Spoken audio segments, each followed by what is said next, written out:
So thanks everyone for coming. So today I'm going to talk to you a very, very boring topic. It's firmware. No one actually cares about firmware. So when the whole world is talking about the crypto, the AI, going to the Mars or something, so we stay in the firmware.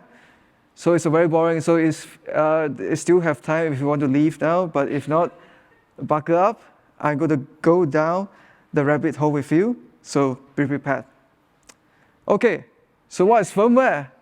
Nobody gives any cares about what is firmware. But firmware matters. All software matters. So firmware is actually the very first stage of the software, as you can see. You can look at the picture on the right. You can see from the hardware, the first layer of software to interact is the firmware. And then after that, the firmware set up all the controls, peripherals like USB, CPU, and everything. And then it passes the control to the operating system and also includes a driver setup. And also then you run your application on top of it. So, which means that firmware is actually the most privileged and the lowest level of the firmware. And usually it has very, very small size. And then it's not publicly available. When everyone talk about AI, and then just make sure that your devices can boot or something. So as long as it's running perfectly fine, no one gives a care. But it's really, really critical of this system. And then today, I'm going to show you how the whole journey that we began with the firmware community to bring everything to the open source. So, as you can see the details, right? So the basic principle for the firmware is just boot. That shouldn't become a mini OS by itself, because if you put more code inside the firmware, like you can even put a network stack in the firmware, you can put, like some people even try to put the whole web browser in your firmware. But it doesn't make any sense. So the firmware, for certain period of the time, it becomes more and more bloated because of the vendors. They think that, okay, it's cool, I have firmware here, and then why not I just add more and more features into it? So that's against the fundamental principle of the firmware itself, which is to set up the system and then make sure it boots to the OS. Okay. So since that firmware is so small, like for your laptop, for example, it could be 16 MB or 32 MB, the flash chip reside in the flash chip, and then your OS, let's say Windows, it can take like 20 gig, 30 gig. And then Linux, it can go as small as 2 GB as well. So that means, okay, it's a very small amount of code. It should be very simple. Everything could be open source, and then the whole world will be happy, right? No. Actually, the answer is no. But before I get into the whole firmware world to you, so because firmware is actually a very big stack, so even your USB controller has a firmware itself. And then even, so your mic also have control, also have firmware itself. So today I'm going to narrow down the scope to all the 3 key components of the major hardware in the world, like server, laptops, and all this kind of hardware, okay? So the first component I want to show you is actually the root of trust chip, security chip. This is optional, but it's usually added by the hardware designers if they want to make sure that whole system is fully securely tightened. So that's why they add the root of trust chip onto it. So there's for sure firmware that resides on it. So once your system booted, like let's say your power laptop, right? Then if there's a root of trust, then it boot from there. Then the next stage goes to, if you are using laptop, it will go to a chip called embedded controller. And if you are using the server, they will call it base management controller. So it's basically embedded controller on steroid. So what are these 2 components actually do? So they become like a butler for your system to check on your host CPU or your host system. The temperature, is it okay? Is your CPU overheating? And is your fan, how is your fan doing? And also you also check on the power usage of your host system as well. So these are the very key component of the whole hardware platform. So the next one, the last, but it's also very, very important, which is the brain of your whole system. Like you talk about Intel chip, you talk about AMD, you talk about like your ARM chip in your MacBook, the M1, M2. So all these are basically the host CPU itself. So this host CPU basically will handle most of the computing power that on your system. Okay, so now you are aware of these three components, right, of the firmware. So I want to bring your attention to the host firmware, which is a host CPU. So the reason I want to put highlight on here, because actually there's a lot of very, very juicy war battles that have been going around the host firmware. So be ready. Okay, so you can see this is a very interesting table that you're looking at. So for sure, from when after the Intel 1999, when the Intel Silicon, when it's being used more and more publicly, and then people managed to get, because the code is very simple, it's basically just, I think, if not mistaken, it's less than 20 lines of code, basically just assembly code, and then jump to the very simple DOS at that time, if not mistaken. So it's a very simple line of code, and then you don't have to close source. That time, the GitHub is not able to exist, but yeah, if you can access the code very easily. But so go to 2003, when I can show you in the timeline later, when the history itself, so you can please take this table in your mind, picture this table in your mind. So 2023, a community of open source firmware folks, they come together, they create a project called Linux BIOS, and also some people, they create U-boot, which actually created the baseline for open source firmware for all the hardware itself.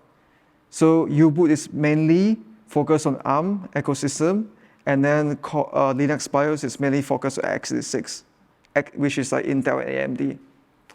And the RISC-V is come later on, as you can see. So as you can see, from 2023 to around the 2005, all CPU that you can see on the market can be actually run on the fully open source firmware. I put an asterisk on there because the one who is deployed publicly, like the one commercially available, most of them, they don't run on open source firmware. But if you want to, you can do it for sure. But there's a turning point. You can see that it started to go red in 2012. So 2012, the Intel started to restrict their code for some reasons. I'm pretty sure they have their own reason. They started to restrict their code. They say that, okay, it's complicated, and then we shouldn't make it public. And then it makes it very, very difficult, and the life of the open source firmware maintenance very hard, because suddenly we need all the NDAs to access the documentation, then only you can write the code. And then a lot of code cannot be actually public because of the NDA itself. So, and then after that, AMD also follows suits. So you can see AMD also become red. But for the ARM, because ARM is mostly deployed on the embedded system at the time, so for the ARM, the community is still vibrant. Usually the U-boot community, they have been developed more and more open source firmware on ARM.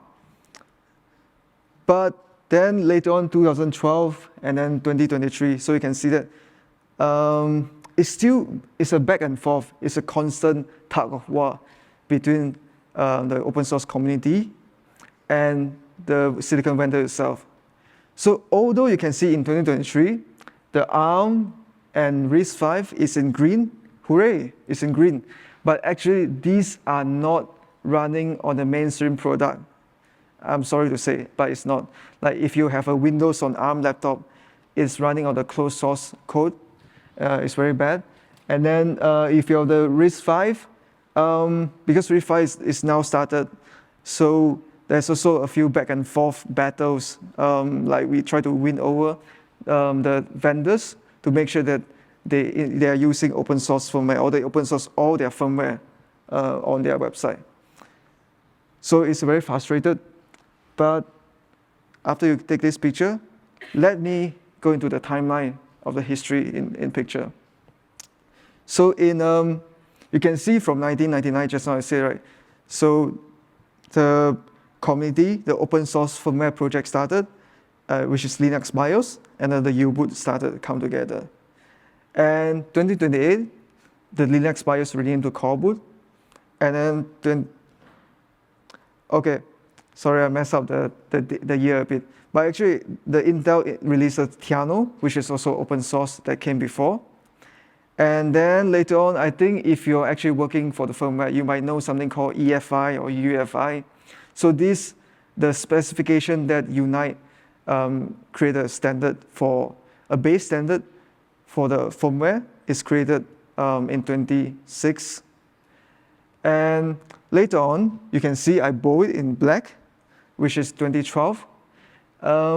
So Google Chromebook, they actually start to adopt coreboot into their mainstream release. So this is very significant moment. Later I will show you why. And then for sure later on, ARM also they releases the trusted firmware. And then after that, Intel releases FSP. And 2023, which is last year, AMD also released something called OpenSeal. And then ARM also started to look into coreboot. So later I will show you why the details of the two things are bold in the black color. Okay. So this is back to the turning tide, like I always say that. So Intel, after they start to restrict their code, right? So it makes it very hard for the open source community to continue to work. And then also the open source community, there are a lot of enthusiasts. So without the support from the major company, so it's very, very hard actually to keep the project going on. So that's why I would say this is kind of like the lifesavers. It's a lifeline saving when Google actually make the landmark decision in 2012. They started to adopt coreboot and integrate coreboot in all their Chromebook from 2012 onwards. So this is very, very significant because after that, Google, because they are using Intel chips, so they've kind of forced collaborate with Intel and also AMD to make sure that they also support coreboots. So AMD, Intel, and Google, they all publish their code to the Google open source project. And then later on, the ODM, because they're using coreboot, they are producing Chromebook, so they have to also work together with the coreboot. So this is definitely far from perfect because even they are using coreboot itself, but 70% of the firmware block is still closed source because Intel actually, they create something that is called, so just now I showed you, this is Intel releases FSP in 2015. So FSP is a term called firmware support package. So basically it wraps a bunch of code that required to initialize Intel CPU in the binary block format. So coreboot, open source, which is open source, has to consume it, jump into the FSP API, and then jump back to coreboot. So for sure, this is actually very, very far from ideal from what we're fighting for. But that's why I put it this way. Without this, it will not prepare for something that is coming later on. Okay, so this is a major breakthrough that's coming on now. So AMD, after the whole saga about Intel closed source and the FSP and something, and then the community has been continuing pressure and talk to Intel to release their code to make sure they're open source, and has been going for many, many years. And then AMD, as they took this opportunity.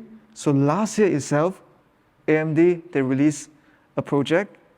It's called OpenSeal. So you can think of it this way, right? So Intel wrapped their code initialization code in the things called firmware support package. So what AMD did, basically they take this code, initialization code, and then they publish everything as part of the open source, everything. So, and then that's why I say it's built on top of the coreboot success story that Google pioneers in the Chromebook, and then also the servers market has more and more demand for the open source code, mainly driven by the Open Compute project. And this is finally the dream come true, that for the first time again, after so many years, after decades, that the community, the open source firmware community, can enabling the 100% of the open source host firmware CPU code by open source. So AMD is leading this leadership.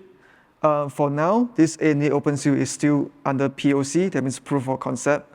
But AMD is committing to actually make it proof POR in the next coming years.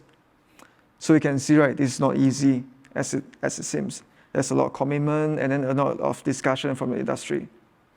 Okay. Whew. So basically, this is the story about the host firmware that's so far. So just now, remember that there's a few stacks, right? Like BMC, EC, and also the root of trust. So I hope that you have enough time to absorb all these details. I know that is a lot of things to be absorbed. Yeah. So okay, BMC, which is the butler, the butler guy who controls the platform. And then OpenBMC is actually fully open source. And then it's actually become the de facto for the standard for the data servers. And then most components are open source. And then this actually create the eye opener for the server customer. They say, oh wow, after decades of using closed source firmware, finally we can have the full control of my hardware itself, just the BMC. So I can actually update myself without going through the layers of without going through back to the firmware developer. So as an end customer, I can have the firmware, I can develop it, I can release update, I can release patch fixes. I don't have to pay hefty maintenance fees to my hardware vendors. I can do it myself. So this is a true open ship, and then they really see of it. So that's why from this BMC, they are starting to demand more transparency and open source in the host firmware. And then also, okay, Chromebook again looks like I become the Chromebook ambassador. So Chromebook, they really did a lot of really good work for the open source firmware community. So you can see it's 100% open source Chrome embedded controller that's running on all the Chromebooks now. And then all the laptops ODM, like Framework, for example, they're adapting to this model. They're switching, they save costs, a lot of the development costs by at least half by switching to this model. And it's fully open source. That means you develop code and then I share with you and all the bug fixes. I don't have to go to you the details about the benefit of open source. I'm sure you already know that. But yeah, people start to realize, oh wow, open source is really good. Okay, and then root of trust as well. And the industry also moving behind against this. There's a few like OpenTitan. If you're in the hardware track, yesterday there's a talk about OpenTitan, and then Calyptra and Intel PFR. So things are turning around. Okay, so there's a long story about the status quo. Now what is next? What can we do about it? How can we continue to push forward the momentum? And okay, so the Open Source Firmware Foundation, which was started a couple of years ago, as all the foundation goes, I guess the umbrella for all the parties, and then as a bridge for the community, and then also with the industry. And then the important thing is that it helps to put money because firmware, unlike the project like Linux, who has a backing of the Linux Foundation, which is I think is very well established, and then also like AI stuff has a backing for a huge industry. So there's a lack, still a very lack of the investment from the whole industry to come into the firmware. So that's why we want to help on that. That's why we have been working we have been running the Open-Source Firmware conference for many years now. It has around 300 attendees every year. And then we also started the firmware, Open-Source Firmware Hackathon for mainly targeting students, university students and enthusiasts, because we believe that the education starts, the open-source firmware starts from education. Okay, so yesterday, and everyone in the whole OpenUK, everyone talked about the standard. So yes, it's very important. So now we are helping the community to define the open standard. As you're aware, right, just now there's so many different silicon architectures, like Intel, AMD, and then there's ARM, which consists of NVIDIA, Qualcomm, and also there's a RISC-V, a few companies are coming up. So there's so many different silicon architecture that's available. And also, there's so many firmware projects like EDK2, Core Boot, U-Boot, Linux Boot, so all this kind of project. So that's why we want to solve the interconnect problem. When this one firmware project, how can they work with another? How can they share their code? How can they boot seamlessly? And what should be the right standard to actually boot into the system as streamlined as possible? So that's why we started my company, Nine Elements. We partner with a few industry like Intel, AMD, ARM, and a few companies to start this open standard, the universal standard as well. So this is the first time for community, by the community. So every specification, everything is open source. It's in the GitHub. You can file the issues, create the pull request or whatever over there. You can create the discussion. Okay, so last but not least, which is what everyone has been doing, more collaboration. That's why I'm here, to try to share with more people about what is firmware and why open source is important for the firmware. And then the main platform that we have been using so far is also OCP, which has the backing for the whole server industry. And then we're also going to the other conference like COSCUP, which is in Taiwan, and then FOSDEM. So COSCUP is like FOSDEM, but it's in Taiwan. And then FOSDEM for sure, we were there every year. And then we're also working with the RISC-V partners as well through the RISE to promote open source firmware. Okay, so back to the title today. Do you think that open source firmware will succeed? Well, there's still a lot of battles that go ahead. There's still a lot of struggles when the companies, they lack of, especially the management, they still lack of the perspective. They still don't fully understand the importance of the open source firmware. But I believe we are getting there. We will be there one day. We are almost there. So, yeah, I came from 9 Elements. So we are the leading open source firmware vendors. So this is within our DNA. We strongly believe that the future of firmware is open source, and the future is now. Thank you.